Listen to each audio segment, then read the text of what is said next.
14절에서 20절까지 저와 여러분이 한 절씩 교독으로 읽고 마지막 20절은 다 함께 합독으로 읽겠습니다.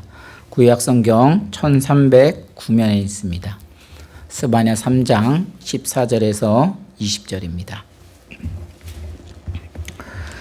시온에 따라 노래할지어다. 이스라엘아 기쁘게 부를지어다. 예루살렘 따라 전심으로 기뻐하며 즐거워할지어다. 여호와가 내 경고를 제거하냐고 내 원수를 쫓아냈으며 이스라엘 왕 여호와가 내 가운데 계시니 내가 다시 정화를 받아 두려워하지 아니하리라. 그날에 사람이 예루살렘에 이르기를 두려워하지 말라. 시온아 내 손을 늘어뜨리지 말라. 너희 하나님 여호와가 너희 가운데 계시니 그는 구원을 베푸실 전능자이시라. 그가 너로 말미암아 기쁨을 이기지 못하시며 너를 잠잠히 사랑하시며 너로 말미암아 즐거이 부르며 기뻐하시리라 하리라. 내가 절기로 말미암아 근심하는 자들을 모으리니 그들은 내게 속한 자라. 그들에게 지워진 짐이 치욕이 되었느니라.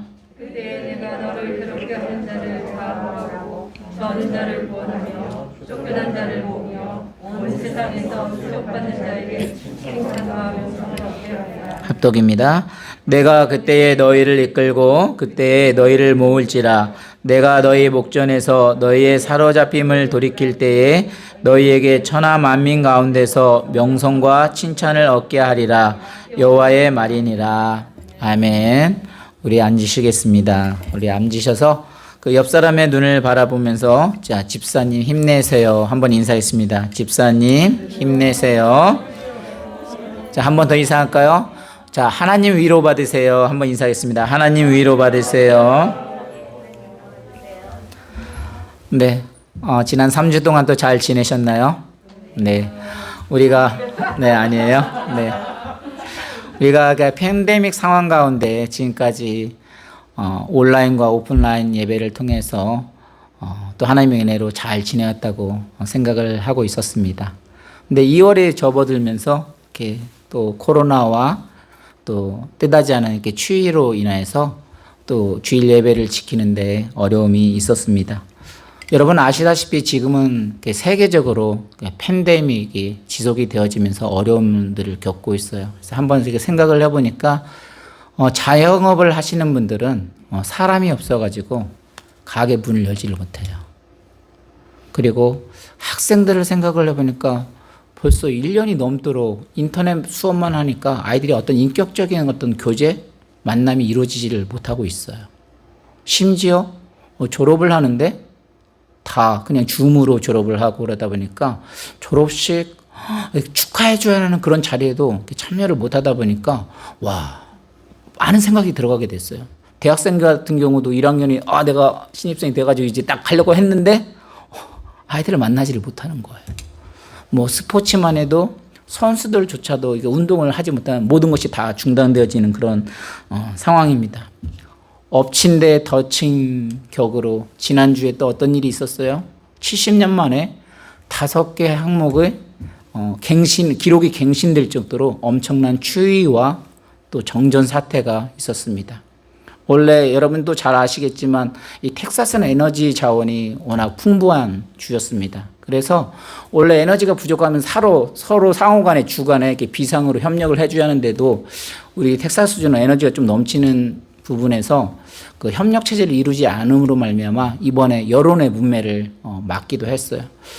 이러한 모습들을 현실과 상황을 보게 되면 사실 절망, 어려움밖에 볼 수가 없어요. 그러면서도 여기에서 제가 느낀 점은 무엇이냐면 사람은 정말 교만해서는 안 될 것이고 정말 겸손해야 한다는 또 생각을 많이 하게 되고 뿐만이 아니라 사람이 이렇게 자연재해 앞에 너무 나약한 그런 존재임을 다시 한번 또 깨닫게 되고 또 여러 가지 이런 많은 어떤 복잡한 생각들을 하면서 한 주간을 이렇게 보내게 되었습니다. 그러면서 우리가 이런 코로나 가운데 또 이런 어려운 가운데 지난주에는 뭐라고 말씀을 드렸냐면 우리가 서로가 위로를 하고 격려를 해야 한다고 말씀을 드렸고 또 아모스 말씀을 통해서는 우리가 이럴 때일수록 정말 나 한 사람의 문제가 아니라 이건 중보적인 기도가 필요하다. 그래서 우리가 말씀을 더 붙들고 그리스도 안에서 영적인 전쟁을 승리해야 한다고 선포를 하였습니다. 오늘은 스바냐서 말씀이에요. 이 스바냐서는 1장부터 3장까지 소선지서라고도 불려지고 또 1장은 그 남유다 왕국의 하나님에 대한 어떤 심판과 징계에 대한 말씀을 선포를 하고 있어요. 그리고 2장에 대해서는 이스라엘 민족들의 안에 이방인들에 대한 심판 경고 메시지를 하다가 이제 3장에 와서 이제 급 반전이 이루어지는 그런 모습을 나타내고 있습니다. 그래서 하나님의 어떤 징계와 심판이 있었지만 하나님은 사실 징계의 어떤 심판의 목적이 아니라 뭐라고 했어요? 지난주 말씀을 통해서도 그 심판을 통해서도 하나님은 하나님의 백성들이 돌이켜 회개하기를 돌아오기를 원하고 있어요. 그런데 인간의 존재가 그렇게 쉽지가 않아요. 오늘날 이렇게 팬데믹 가운데 어려운 가운데 있으면 이것이 뭐 하나님의 꼭 심판이라 해서 그런 것이 그런 차원이 아니라 이럴 때일수록 뭐예요? 우리는 하나님을 더욱더 바라보아야 하는데 이 배경을 보게 되면 정말 그렇지가 않아요. 이 시대를 다스렸던 그 아모스의 왕 그 요시야 왕이 어떠한 사람이었어요? 정말 믿음의 왕이었었어요. 그래서 그는 정말 죄를 멀리하고 하나님 앞에 돌아오려고 부단한 노력을 했었지만 그 이스라엘 백성들이 조상부터 비롯하여 가지고 하나님을 섬기려고는 했지만 늘 우상 숭배가 일어났고 그 시대에 타락이 일어나고 오히려 하나님을 섬기기보다는 그들의 어떤 부와 성공을 위해서는 하나님이 아닌 다른 것이라도 어떤 것이라도 섬길 수 있는 그런 마음으로 이방 신들을 섬기고 돈을 쫓아가고 부를 쫓아가고 성공을 위해서는 하나님이 아닌 다른 무엇이라도 채워줄 수 있다면 그것을 쫓아갈 수 있는 그런 백성들의 마음이 있었습니다. 그런데 신기하게도요. 이렇게 백성들이 망하고 어렵고 또 하나님의 징계를 통해서 다 쓰러질 것 같은데 어떻게 보면 절망이 없는 것 같은데 언제 우리가 코로나가 해결이 되어지고 어려울 것 같은데 그런데도 이 가운데서 하나님이 그들을 버리지 않으셨다는 사실이에요. 여러분 이 코로나가 이 팬데믹이 너무 힘들다고 하는데 언제 끝날 것 같아요? 이 뉴스를 보도를 보니까 한 4월쯤 되면 65세 이상들이 이제 팬데믹으로 해서 백신 주사를 다 맞고 되면 그칠 것이라는 그런 보도가 있는 반면에 또 한편으로는 올해가 작년보다 더 어려운 한 해가 될 것이다 라고 보는 측면도 있어요. 이렇게 정말 한도 끝도 없는 언제도 끝날지도 모르는 이런 상황 가운데 여러분은 어떻게 하시겠어요? 이런 절망 가운데 있다면 오늘 말씀을 다시 한번 보시기 바랍니다. 이 가운데서도 우리 하나님은 우리와 함께 계신다는 사실입니다.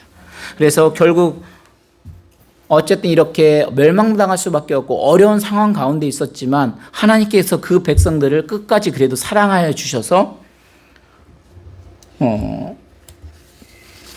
이들이 결국 어떤 비극으로 맺어지는 것이 아니라 다시 또 하나님의 은혜를 입는 모습을 보게 됩니다. 여러분 다 행복하시기를 원하시죠? 여러분 행복의 반대가 무엇입니까? 불행이라고 생각하세요? 맞아요. 행복의 반대는 불행이지만 어떤 분이 이런 말을 하더라고요. 행복의 반대는 불만이다라는 소리를 들었어요. 근데 정말 맞는 것 같아요. 오늘 우리가 보게 될 이 스바냐 그 선지자 마지막 말씀에 비록 현실은 암울하고 어둡지만 앞으로 있을 심판과 징계에 대한 그 엄중한 말씀 때문에 늘 슬프고 고통스러운 일이 있었습니다.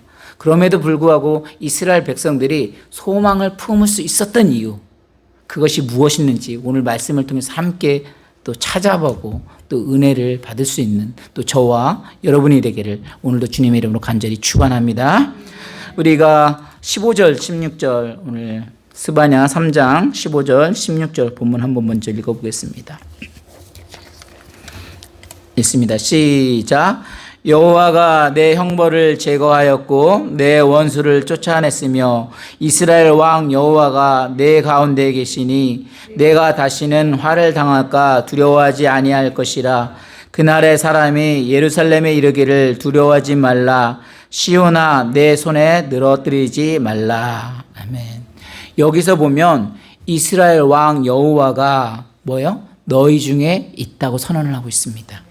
그러니까 하나님은요 우리 가운데 계시는 거예요. 성경에서 일괄적으로 늘 한변적으로 가르치는 게 뭐냐면 하나님은 그런 가운데에서도 뭐예요? 우리와 함께 계신다. 그런데 이스라엘 왕 여호와가 내 가운데 계시니. 우리 인간은요, 자기 자녀가 있으면 그 자녀를 이렇게 돌보고 싶어도 뭐예요? 한계가 있어요. 인간의 어떤 한계성, 부모의 한계성, 아니면 자녀와의 어떤 관계 때문에 함께 있지를 못해요. 근데 이스라엘 왕 대신에 하나님께서 지금 뭐예요? 우리와 함께 계신다고 말씀을 하고 있어요. 이분이 함께 계시는 분이 그냥 계시는 분이 아니에요. 이미 전능자이시고 능력자이시고, 이게 능력이 없으면 같이 있고 싶어도 위로는 받을 수 있지만, 진짜 격려는 받을 수 있겠지만 그걸 함께 할 수 있는, 이겨낼 수 있는 힘은 없어요. 그러나 전능 되신 그 하나님께서 우리와 함께 하시면 뭐예요? 이것을 이길 수 있다고 말을 하고 있습니다. 여러분, 그 종교개혁을 이룬 사람이 누구예요? 루터가 있었어요. 루터가 종교개혁을 이룰 때 그 캐톨릭으로부터 종교개혁을 이루려고 부단한 노력을 냈는데, 그 캐톨릭이 자꾸 종교개혁을 일으키려고 하니까 그 루터를 이렇게 생명으로 위협하는 그런 상황 가운데 너무도 힘들어하고 있었어요. 그런데 어느 날 집에 왔더니 아내가 상복을 입고 있는 거예요. 그래서 루터가 깜짝 놀라서, 아니 지금 누가 죽었느냐, 왜 이러고 있느냐 그랬더니 아내가 하는 말이 뭐라고 하냐면, 여보 큰일 났어요, 지금 하나님이 돌아가셨어요. 깜짝 놀라가지고, 아니 살아계신 하나님 어떻게 돌아갈 수가 있느냐 막 열번을 토하면서 그랬더니, 아니 그러게 말이야, 살아계신 하나님이 돌아가시지 아니하고 어떻게 당신이 이렇게 풀이 죽어있고 이렇게 절망 속에 있느냐고. 그 말을 들으면서 자기 자신을 깨달게 된 거죠. 그러면서 그 사람이 어떻게 됐어요? 그 일로 인해서 자기를 누이치면서 정말 살아계신 하나님을 다시 바라보면서 뭐예요? 종교개혁을 이루었던 그런 역사적인 사건도 있습니다. 그렇습니다. 우리의 아까 팬데믹으로 지속이 되어지다 보니까 때로는 열심히 하려고 하다가도, 때로는 지금까지 은혜로 왔다고 고백을 하면서도 넘어질 때면 우리는 지치고 어려움에 정말 내 손을 떨어뜨리지 않으려고 해도 환경 때문에, 그 자연재해 앞에, 아니면 정말 그 무서움에 두려움에 떨 수도 있습니다. 그런데 지금도 그 가운데도 하나님은 살아계셔서 뭐예요? 우리 가운데 함께 하신다는 사실입니다. 그 하나님은 어떤 하나님이요? 전능자라고 말씀하고 있어요. 구원을 베푸실 전능자라는 것은 그냥 우리가 어떤 영혼만이 구원해주는 전능자가 아니라 우리의 삶까지도 구원해주시는 하나님이신 줄로 믿습니다. 그래서 우리가 늘 정말 예배를 건강으로 지키는 습관 속에 성령으로 어떤 나의 삶이 변화되어지는 거예요. 하나님을 전적으로 의지하는 거예요. 그래서 하나님이 나의 주인이 되어지는 그 찬양이라는 것이 항상 이 노래만이 아니라 삶 속에서 하나님이 나의 주인이 되어질 때 이런 환경 속에서도 두려울 수 있어요. 그러나 그 두려움을 바라보는 것이 아니라 그 두려움 가운데 나에게 구원을 베풀으시는 하나님을 바라봄을 통해서, 함께 하신 하나님을 바라봄을 통해서 우리는 그 말씀을 붙들고 일어서는 겁니다. 그래서 저와 여러분들은 이런 어려운 가운데도 소망을 품을 수 있는 것은 바로 하나님이 나와 함께 계시기 때문인 줄로 믿습니다. 우리 계속해서 17절을 읽어보겠습니다. 시작. 너희 하나님 여호와가 너희 가운데 계시니 그는 구원을 베푸실 전능자이시라. 그가 너로 말미암아 기쁨을 이기지 못하시며 너를 잠잠히 사랑하시며 너로 말미암아 즐거이 부르며 기뻐하시리라 하리라. 아멘. 우리 하나님이 우리와 함께할 뿐만이 아니라 여기서도 뭐라냐면 너희 하나님 여호와가 너희 가운데 계시니 그는 뭐예요? 구원을 베푸실 전능자이시라. 그러니까 우리와 함께 하시는 하나님은 단순히 그냥 구원만이 베풀어 주는 분이 아니라 전능하신 하나님이라고 말씀을 하고 있습니다. 이 시대적인 배경을 보게 되면 그 남왕국 유다는 이제 바벨론 위에서 망하게 되고 가난한 자들을 제외하고 다 이게 포로로 이제 끌려가게 됩니다. 그래서 이스라엘 백성들은 항상 하나님은 어떤 그 가나안 땅에서만 그 자기들을 지켜준다고 생각을 했던 거예요. 그러니까 하나님의 능력을 자기들 스스로 제한을 했던 거예요. 그런데 역사적으로 봤을 때 이들이 포로로 끌려갔음에도 불구하고 그들이 그게 끝나지 않았어요. 계속해서 아수르, 바벨론, 심지어 로마 제국까지 수많은 그런 역사적인 상황 속에서도 유다 민족을 보호해 주시고 지켜주시는 하나님을 우리는 발견할 수가 있습니다. 그래서 하나님이 베푸시는 그 구원은 마지못해 베풀어 주시는 것이 아니라 오늘 본문처럼 뭐라고요? 구원의 어떤 기쁨과 즐거움으로 구원해 주신 줄로 믿습니다. 오늘날 우리에게도 똑같이 그 영혼들에게 그렇게 베풀어 주세요. 우리는 사실 죄로 인해서 완전히 죽을 수밖에, 이미 죽었던 사람들인데 나를 위해서 뭐예요? 예수 그리스도를 십자가의 형벌로, 십자가의 보혈의 피로 구원해 주셔서 그것을 뭐예요? 기쁨으로 하나님의 자녀로 삼아 주셨어요. 그래서 우리를 하나님의 자녀로 받아주셔서 늘 기쁨으로 된 사람들이 바로 우리들입니다. 아기를 낳아본 부모라면 아는 기쁨이 있습니다. 아기 한번 낳으면 어때요? 그 아기 처음에 끄르르끄끄끄 막 배냇짓하고 너무 이쁘잖아요. 근데 지금 우리 하나님께서, 물론 아이들이 커면서 말도 안 되고 그러면 때로는 7살 되면 뭐예요? 때로는 때리고 싶은 아들들이라고 하지만, 하나님의 아까말 대로 당신의 아들 예수 그리스도를 우리에게 보내주심으로 말미암아 그냥 얻었던 것이 아니라 우리를 지금 기쁨으로 영광으로 받으시면 우리를 지켜주시고 보호하신다고 말을 하고 있습니다. 그렇기 때문에 우리가 하나님 앞에 새로운 삶을 시작할 수가 있게 되는 거고, 그러므로 말미암아 또 찬양의 삶을 살게 되는 것입니다. 이것이요, 우리가 이렇게 팬데믹 가운데서도 소망을 가질 수 있는 이유입니다. 계속해서 보겠습니다. 우리 19절 20절 보겠습니다. 시작. 그때 내가 너를 괴롭게 하는 자를 다 벌하고 저는 자를 구원하며 쫓겨난 자를 모으며 온 세상에서 수욕받는 자에게 칭찬과 명성을 얻게 하리라. 내가 그때에 너희를 이끌고 그때에 너희를 모을지라. 너희가 너희 목전에서 너희 사로잡힘을 돌이킬 때에 너희에게 천하 만민 가운데서 명성과 칭찬을 얻게 하리라. 여호와의 말이니라. 아멘. 우리와 함께 하신 하나님은 뭐예요? 칭찬과 명성을 또 주시기 때문이라고 말을 하고 있습니다. 한마디로요, 이 말씀은 그냥 이스라엘 전체를 회복시켜 준다는 말씀이에요. 그래서 반드시 우리 하나님께서 이 코로나 속에서도 우리의 문제들을 해결해 줄 줄로 믿습니다. 지금 이스라엘은 범죄에서 하나님의 심판하는 메시지를 받았습니다. 하나님의 심판 메시지를 받았으면 얼마나 절망적이겠습니까? 그런데 선지자를 통해서 지금 이스라엘 백성들을 선포해 주겠다는 어떤 회복의 말씀을 주고 있어요. 이스라엘 백성들이 어떤 사람들이었어요? 하나님을 그렇게 의지하라고 했어도 하나님을 의지하지 아니하고 세상의 권력과 돈을 의지하며 살았던 사람들입니다. 하나님 대신에 우상 숭배하며 어리석은 백성들이었습니다. 그래서 심판은 불가피했던 거예요.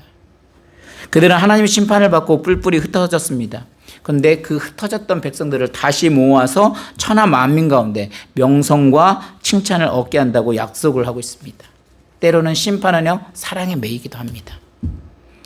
그렇다고 아까 말씀드린 대로 이 코로나가 어떤 우리의 활람 속에 하나님의 심판이다라고 말하는 건 아니에요. 제가 더 핵심을 두고 싶은 것은 그런 가운데 있다 할지라도 우리가 이런 본문의 말씀을 통해서 믿음을 잃어버리지 말자는 거예요. 말씀을 다시 살아가자는 겁니다. 그래서 하나님께서는 그렇게 매를 들었을 때 악인이 죽어갈지라도 기뻐하지 않아요. 오히려 그 악인들이 뭐예요? 하나님께 돌이켜서 회개하기를 원하는 마음을 우리는 지난주에도 읽었잖아요. 오늘도 마찬가지입니다. 하나님은 여러 환난과 고통을 당했지만 우리를 통해서 뭐예요? 하나님이 살아 역사하심을 존재를 드러나게 한다는 거예요. 그래서 아까도 말씀드려 이렇게 우리가 손을 늘어뜨리게 되면 내가 하나님을 믿는다고 하면서도 하나님을 의지하려는 마음보다 자꾸 뭐예요? 세상의 권력을 의지하려고 하는 제 자신을 발견하게 되고 또 이렇게 나약해지는 모습을 통해서 어떻게 이렇게 달라스 우리를 그럼 세워갈 수 있겠는가? 철저하게 우리가 예배를 더 건강으로 지켜나갑시다 했는데 오히려 이런 일이 터지니까 더 더 눌리는 것 같아요. 그럼에도 불구하고 하나님께서는 너가 이게 세우는 것이 아니다. 분명히 이 모든 일은 뭐예요? 내가 세우는 것이다. 그걸 보여주려고 하는 그런 마음들이 더 강하게 들어갑니다. 그래서 이스라엘도 그랬어요. 불순종의 삶으로 하나님으로부터 사랑의 매를 맞았습니다. 처음에는 이 사랑의 매가 너무 아파서 하나님을 원망하고 불평도 해보았지만 결국 그 매를 통해서 뭐예요? 그들은 성숙하게 됩니다. 칭찬과 명성을 얻게 됩니다. 이것은 잘 먹고 잘 사는 그런 문제들이 아니에요. 그래서 나를 통해서 하나님이 하나님 되심을 드러나게 하는 겁니다. 그래서 우리들도 이러한 삶을 기대하고 조금 힘들고 어렵더라도 하나님을 더욱 의지하기를 원합니다. 그렇게 될 때 바로 나를 통해서 저와 여러분을 통해서 하나님의 칭찬과 명성이 드높이게 될 줄로 믿습니다. 결론입니다. 우리들이 삶을 살아가다 보면 마치 하나님 없는 것 같이 낙심하고 절망할 때가 있습니다. 아무도 나를 몰라주고 나 혼자만 이 아픔과 고통을 감당해내고 있는 것이라고 여기며 홀로 외로워 쓰러질 때가 있습니다. 이럴 때일수록 우리의 동역자들이 정말 쓰러지지 않도록 위로해 주시기 바랍니다. 그 위로 속에는 나의 위로가 아닌 오늘 나와 함께 하시는 그 하나님의 위로를 전해 주시기 바랍니다. 그래서 그 하나님이 나와 함께 계시고 그 구원의 은혜를 베풀어 준다는 사실을 기억하셔서 정말 우리들의 삶은 하나님이 책임져 주신다는 그 삶을 반드시 붙들으셔서 정말 암울하고 어두운 이 세상에서도 언제 끝날지도 모르는 그런 팬데믹 가운데서도 정말 주님을 붙들고 소망을 잃지 않는 가운데 승리할 수 있는 저와 여러분이 되기를 오늘도 주님의 이름으로 간절히 축원합니다. 우리 이 시간 기도하겠습니다. 기도할 때 하나님, 우리들이 인생을 살아가다 보면 너무도 많은 일들이 또 어려운 일들이 닥칠 때가 있습니다. 아무도 나를 몰라주고 또 나 혼자만 아픔과 고통을 감당하고 내고 있는 것처럼 또 홀로 외로워서 쓰러질 때가 있습니다. 그럴 때마다 오늘 주신 말씀을 기억하기를 원합니다. 하나님은 나와 함께 하십니다. 그 하나님이 우리에게 구원의 은혜를 베푸시고 우리와 동행하시고 우리의 삶을 책임져 주십니다. 그리고 정말 잠잠히 나를 사랑하시며 나 때문에 기뻐하고 즐거워하며 노래를 부르십니다. 오늘 이 약속의 말씀을 믿고 암울하고 어두운 이 세상을 사는 저와 여러분들에게 늘 소망이 되기를 원합니다. 하나님 때문에, 예수님 때문에, 그분이 나의 주님 되신다는 사실 때문에 소망을 품고 감사와 찬양의 노래를 부르며 인생을 살아가게 해달라고 이 시간 주여 한번 외치고 통성으로 기도하겠습니다. 주여!